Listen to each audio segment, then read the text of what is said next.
დასპონსორებულია აფხაზეთის ავტონომიური რესპუბლიკის მთავრობის მიერ. ამ წარწერას ხშირად შეხვდებით გიორგი ჯინჭარაძის Facebook გვერდზე. აფხაზეთის ლეგიტიმური მთავრობის თავმჯდომარე ხალხის ფულს ხარჯავს, რომ მისი ეს ფოტო Facebook-ში უფრო მეტმა ადამიანმა ნახოს. არის თუ არა ეს მიზნობრივი ხარჯი, როდესაც დევნილების ფული კონკრეტული ჩინოვნიკის PR-ისთვის იხარჯება. აფხაზეთის მთავრობას, ისევე როგორც აფხაზეთის უმაღლეს საბჭოს, აქვს უფლება, კანონიერი უფლება მიმართოს საქართველოს პარლამენტს საკანონმდებლო ინიციატივით ვადაში იყოს გაწერილი დევნილების ბინით დაკმაყოფილება. მნიშვნელოვანი აქ არის ის, რომ აფხაზეთის მთავრობა, ისევე როგორც აფხაზეთის უმაღლესი საბჭო, პრაქტიკულად ძირგამომპალია და დიდი ხანია ყარს.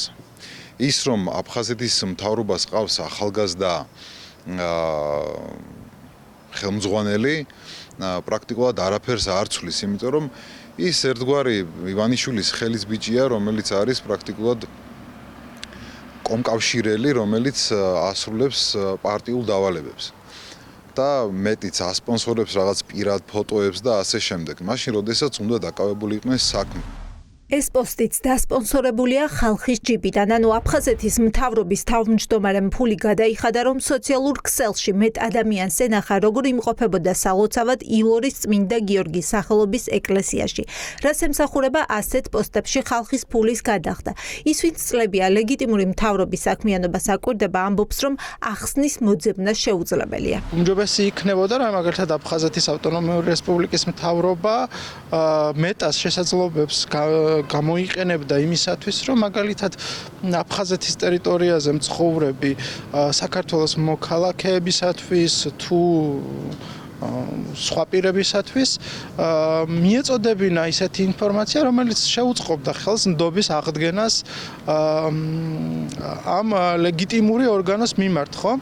ამიტომ ასეთ პირობებში მხოლოდ საკუთარი თავის PR-ზე ზრუნვა და რეკლამების განთავსება იმისათვის, რომ მან უბრალოდ მოქალაქეებს თავი გააცნოს, არ შეესაბამება რეალურ საჭიროებებს და იმ პრიორიტეტებს, რაც საქართველოს დევნილ მოსახლეობას აქვს.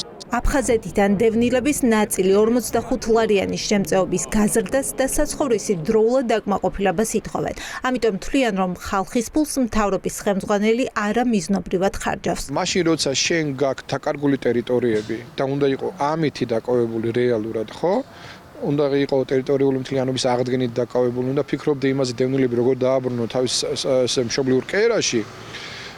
და ამავე დროს შენ ყავს ესე ვთქვათ სოციალურად დაუცველი ყველაზე მოწყვლადი ჯგუფი დევნილები, რომლებიც ესე ვთქვათ დღემდე არიან ესე ვთქვათ პრობლემის წინაშე და პრობლემა აქვს ელემენტარული საცხოვრისით და ელემენტარული პირობებით და ამ დროს შენ დაკავებული ხარ იმითი, რომ ესე ვთქვათ საკუთარ თავს აპიარებ და ამაში ფულს ისევ და ისევ ბიუჯეტის ფულს იხდი, ეს არა მარტო სამართლებრივი დარღვევაა და ეს არ არის ესე ვთქვათ გამართლებული, არამედ მორალურადაც არ არის სწორი. ქართული ოცნება ხალხის ფულით Facebook რეკლამას ამართლებს. ამტკიცებენ, რომ თუ გიორგი ჯინჭარაძის დასპონსორებულ ფოტოს ენგურს გადახმა ნახავენ, ეს ადამიანებს დააფიქრებს. აფხაზეთის ლეგიტიმური ხელისუფლების პროპაგანდა მიმდინარეობს, ეს გარკვეულ პოლიტიკურ ამოცანას ემსახურება.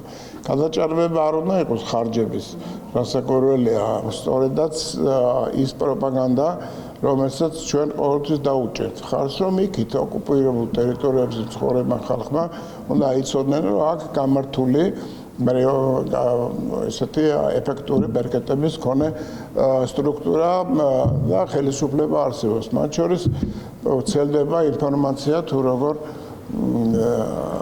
ზრუნავენ ოკუპირებულ ტერიტორიებიდან გადმოსულ ადამიანებზე. Facebook რეკლამებში ქართული ოცნება თანხას არ ზოგავს. გასულ წელს სამართლიანი არჩევნების ინფორმაციით ქართულმა ოცნებამ მეტას პლატფორმებზე პოლიტიკური საარჩევნო და სოციალური რეკლამებისთვის $1 მილიონ მეტი დახარჯა.